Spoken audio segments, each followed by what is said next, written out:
So, hello, Leo, and welcome back to Divine Rebel. My name is Racy, and I'm going to be giving the messages for you today.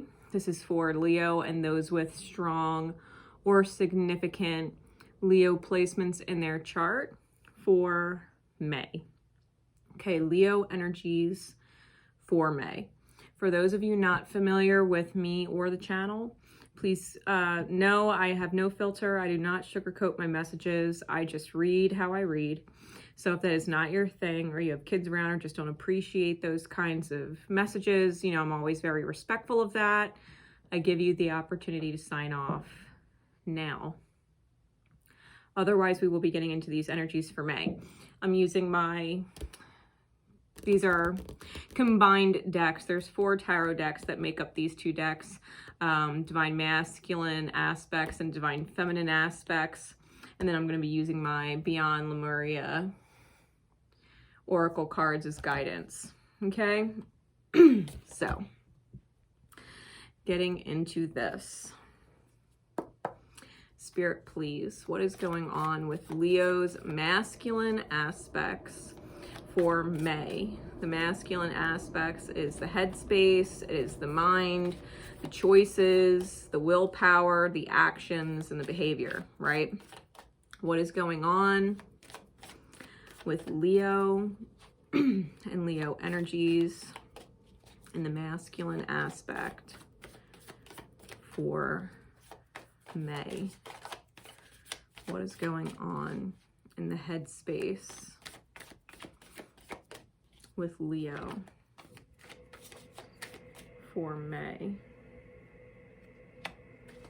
You have 2 of Pentacles in the reverse. Another sign had that.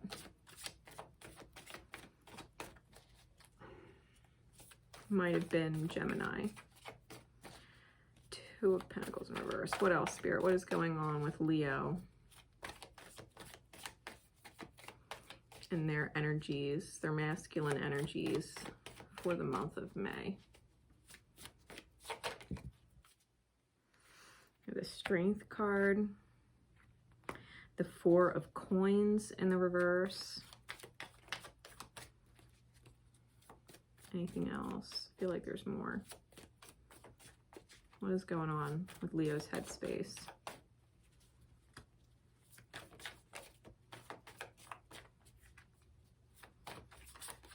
For May. All right.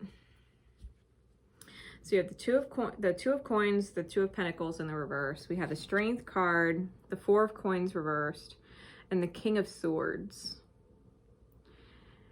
Leo, where your head's at? I think initially you might realize that some things are less than ideal, or that your reality is not matching up with your ideal. And so I feel like there's a certain amount of surrender. I think there's a certain amount of silencing of the ego going on. I think you're finding your light with your own sun sign coming into big-heartedness, or being in a vibration of gratitude where you're kind of putting pride or ego to the side and letting the big heart that you have just kind of shine for what it is. I think you're releasing control with the 4 of Coins in the reverse. I think you are, in a sense, letting the chips fall where they may, which is allowing you to be in this higher mind with the King of Swords, this mastery of the mind, or seeing things from the higher perspective, the universe's perspective. When you release control and accept that some things are not ideal, you shift into a vibration that is ideal and surrender. Right? If things are not ideal in the reality, it's because things are not ideal within the self. And so I think that your instant shift is that being in a state of surrender and releasing control puts you in an ideal within state. And you start to see the higher purpose behind things, why things were not ideal, why you had to let go of control, right? And how that actually benefits you. So in your headspace for May, I definitely feel as if you're kind of taking your hands off the wheel, right? You're allowing things to flow more without resentment, right? Or discontent over something, instead of being discontented over it not being ideal and getting frustrated. I think you literally quiet the egoic mind that would want to roar in the face of it to correct it, and just allow it to be, which I think ultimately ends up correcting the situation. Where's the feminine energy or the heart space, right? Where's the receptive energy, the feelings, the intuition? Where is Leo's feminine aspects for the month of May?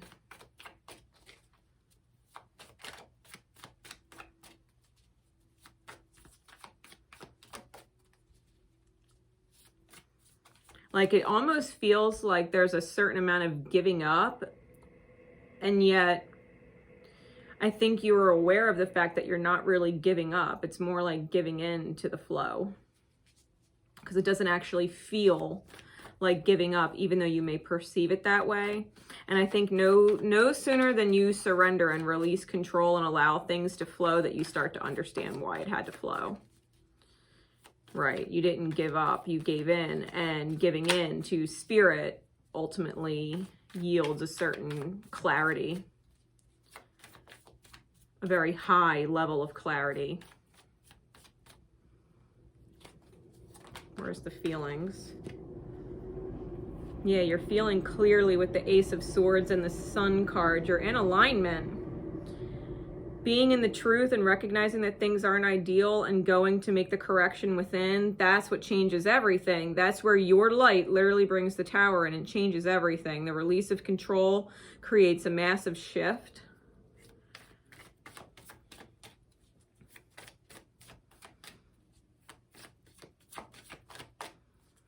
What else? Give me one more. The Three of Cups. Joy is achieved. Joy is achieved. There's a sense of unity with this card, because the three mermaids with their full cups are in this huge circle or bubble underneath the water.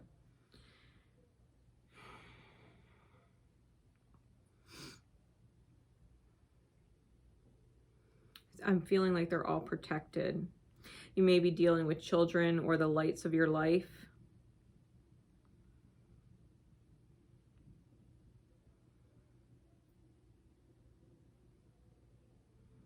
Your inner child may be really feeling the joy of all of this.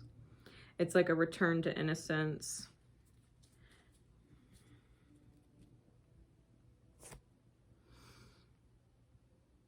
I think the truth in the release of control is truly what's setting you free and opening your mind to a whole new way of manifesting joy. Seeing the reason with holding back the ego and allowing surrender, seeing what that creates, I think that's life-changing. You don't have to control every detail of what is going on or how it's going on or the people that are involved. It's like focusing on what's important and knowing that even though the reality is not ideal, you can be ideal, and that ultimately creates the ideal reality. By the end of May, you're manifesting clarity and joy, possibly reunion or celebration, reason to celebrate, reason to be truly happy and feeling blessed or grateful. I think you've had a major epiphany in letting go of control and letting things be. That somehow blessings tend to show up when you stop trying to create them.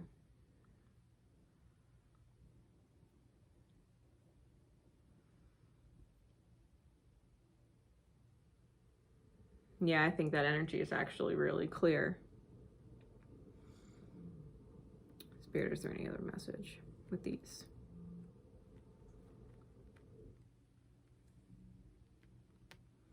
I think the Mars and Cancer energy is what's doing this for you.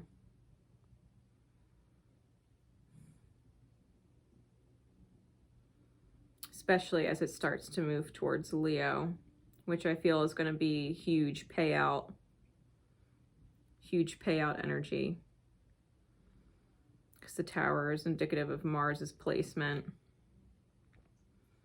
The Strength card and the Sun card are both Leo cards.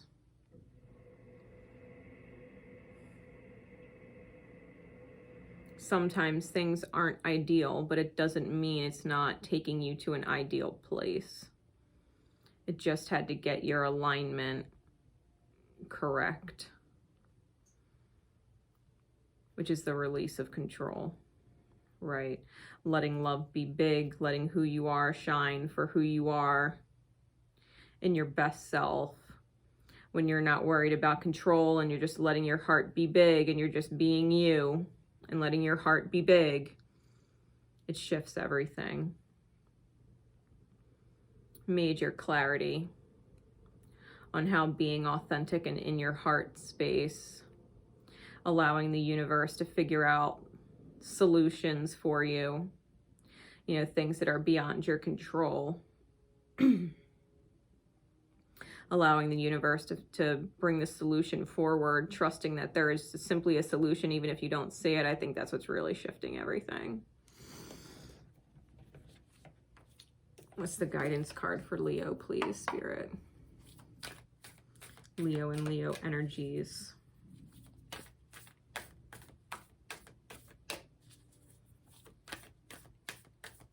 For May.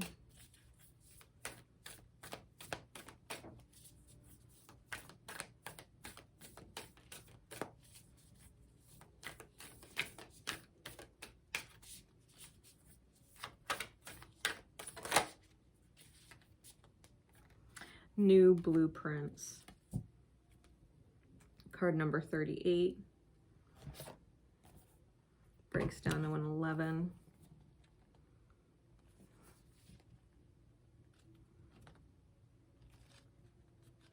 I'm going to read some for you. New blueprints. It says, be the change, take action, take a step no matter how small, ignite an upward spiral, make a positive change, ethics and compassion, creating a ripple of light. Be the change you wish to see is an empowering mantra to remind us that we can step up and create the blueprints for the world we want to know. Powerful, meaningful change starts with you. Despite our desire to see change, we can be overwhelmed by all that is going on in the world, our world, and making a positive impact can seem impossible. It is healthy to have an interest in what is happening around us. But it is important not to become so disheartened that we can't find the inner light to ignite even the tiniest upward spiral of improvement. There is still so much natural beauty on this incredible blue planet, and there are organizations and solo game changers creating amazing transformation all the time. Shift your focus onto what is possible rather than what isn't. Stepping forward with action, however small, will benefit the vibration of the whole in some way. We have more of a voice than we realize. As consumers, we can direct our energy and make a difference through ethical choices. By stepping out of our own needs and wants, we can help someone less privileged. Consider how all beings can cohabitate. Design a blueprint for ethical, compassionate, heart-centered living. How would you feel about yourself? What can you do to uphold this? You know, it's literally like the golden rule. It's treating people how you would want to be treated. Like if you were having a hard time, would you really want someone giving you a hard time on top of it because, you know, they don't understand you're going through a hard time. All they know is they're having a hard time with you. And so therefore they're giving you a harder time. You know, it's like, okay, this person's having a hard time, but it doesn't need to be my hard time. I don't need to take that hard time personal. I don't need to project it back at them. They're having a hard time. I'm simply going to be compassionate, show love, let my light shine, right? Same thing goes for, you know, if someone is having a healing moment within themselves, right? Maybe they've lost themselves in a moment, and you could lose yourself and try and regain control of the situation because they're making choices that are completely, you know, in your own heart space, gut feeling, out of alignment. But the truth is, as long as you keep shining, that course will correct itself, right? It doesn't actually need you to correct the course. It just needs you to stay correct in your own alignment, and the course will correct itself. It's that kind of vibration, right? Treating others the way that you would want to be treated is a big deal. If you were having a hard time, you wouldn't want someone to make your life even harder. You would hope that they had enough compassion, even in their lack of understanding what you're dealing with, to not put more BS on your plate, right? So you could do that for other people. If someone is dealing with a mindset that's very karmically related, or they're dealing with low vibratory actions and behavior, that's okay. That's where they are in their journey. You don't need to mirror that, right? You can project something of a higher vibration. You can project acceptance and being able to forgive them for the vibration they're in, because they just simply haven't done the inner work yet or experienced enough yet in order to shift, right? It's about knowing that even when you're having a hard time, you don't necessarily want more hard from others, and so therefore you're able to offer others the same. If they're having a hard time, you can simply not be the one that makes their time harder. You don't have to put more drama or pain on the canvas being painted by this person, right? You can be the light in the dark, right? When the whole world seems crappy, or the whole world is misunderstanding them, you can simply understand that maybe they just need a break. They need someone to cut them a break, and the universe returns that to you in kind. I think the universe ends up cutting you a major break, right? Because you've released control, or even the need to save someone, and allow them the opportunity to save themselves while you save yourself from dipping into a low vibration that would match theirs, right? Refusing to be the low vibratory mirror and simply staying in a higher vibratory projection for them to receive, right? As a part of their mirror, that they can receive that reflection. So I hope this helps you understand what you're going through for May. I think you're on track, and to be completely fair, I don't think you could possibly fuck it up, because I don't doubt that you're just kind of releasing control and surrendering and being in your best light, and that creates a beautiful shift. This is the blueprint that you are starting with, right? You're starting with a new blueprint that is without the need to control, right? You're starting a new blueprint that is beyond the need to control, and to simply allow your heart to be big and receive what that vibration putting out manifests for you, right? And I think it's definitely manifesting joy and clarity by the end of the month. Definite joy and clarity. Universe is going to do you a solid. Universe is going to do you a solid. So until next time, Leo, this is Divine Rebel Racy signing off. Remember, always love each other, and most importantly, love yourselves. Bye, guys.